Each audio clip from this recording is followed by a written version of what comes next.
And now, it's time for another Dice Tower review with Tom Vasel. I hold a higher standard for space games. I don't know why, but I think it's just simply because space is my favorite genre when it comes to games. I love space, whether it's flying in space, mining asteroids, fighting in space, what have you.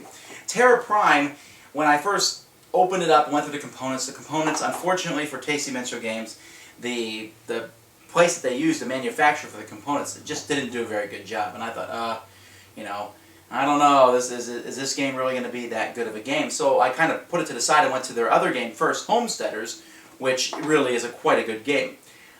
And this game hasn't really got a lot of buzz, and I don't understand why, because after playing it, this game is almost like Starfarers of Catan light, in a sense. You go out, you explore, you fight pirates, you trade, you get resources. It just has a very interesting flow to it, and it feels very spacey. Let's look at it, and I'll tell you what I think about it.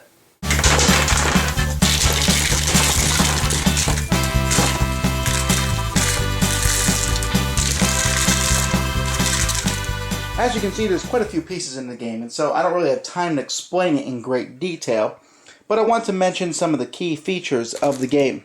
Now you can see here that you have your spaceship board in front of you, and this tells you the different actions that you can do. And like any good spaceship game, you have the opportunity as the game progresses to add more guns or to add more engines. Again, this is very similar to Starfarers of Catan, but there's differences here. In this one, you're basically adding different sections to your spaceship that will allow you to do different things. The guns will give you more attack power, the engines give you more speed, you could add more compartments so that you can carry more goods. On your spaceship already, you can carry certain goods in certain spaces, but this will let me carry 2 goods of any kind. This one lets me carry 1 good of any kind. This one here would allow me to carry 2 red cubes. And so you can upgrade your spaceship to some degree, and that's one of the neater functions of the game. You are trying to, for a lot of things, meet these demands. You're trying to get victory points, and so to get these 3 victory points, you need 2 green cubes and 1 blue cube.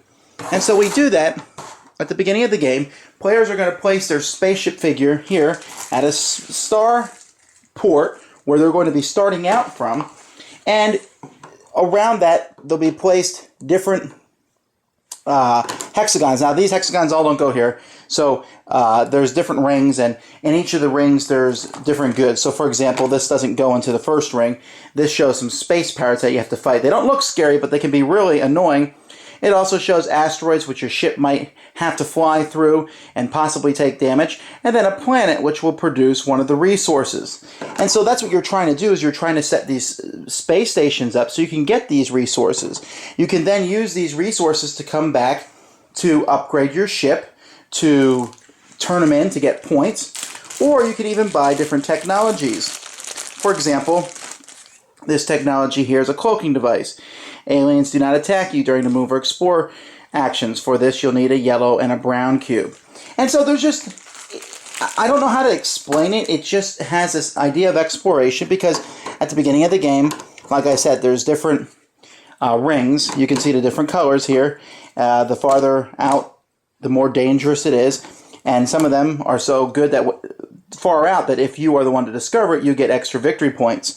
So you don't see all these, and you can use scanners to figure out where the tiles are, set up different stations, and basically get victory points throughout that. Your way of getting victory points, again, as I said, is delivering resources back and forth, meeting these demands, defeating pirates, which is going to be rolling the dice. And so for those of you who are looking for a perfect Euro game, that's not going to be here because there's die rolling in this game. But again, you can modify that with how you've improved your spaceship. I have to point out that some of the components of the game are really not that good quality. You can see here, punching this game out was one of the worst experiences I've ever had of punching a game out.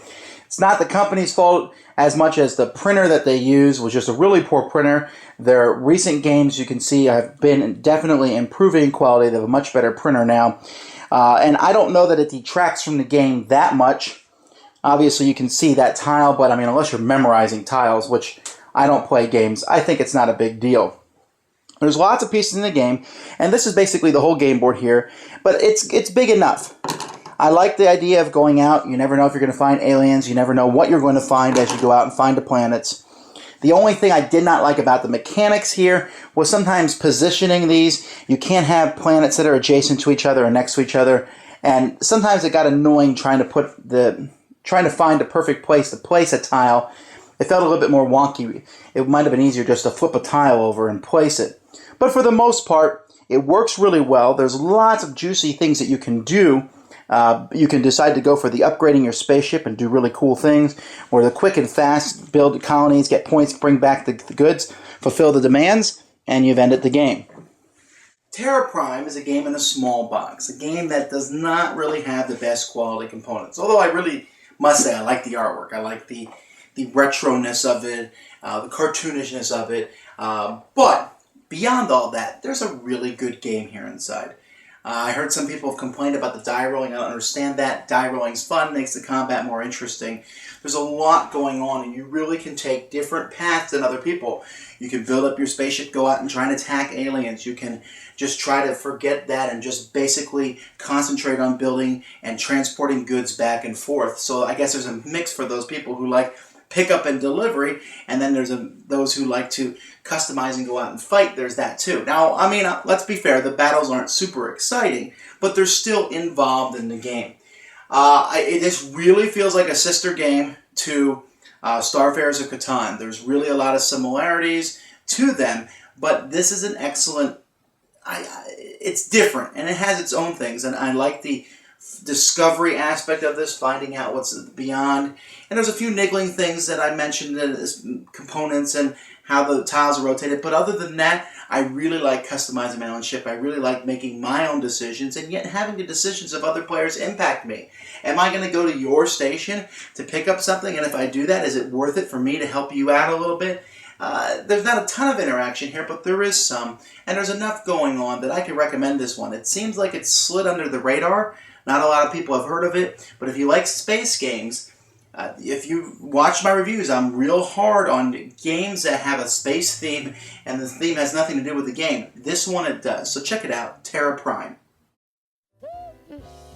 Thanks for joining us today.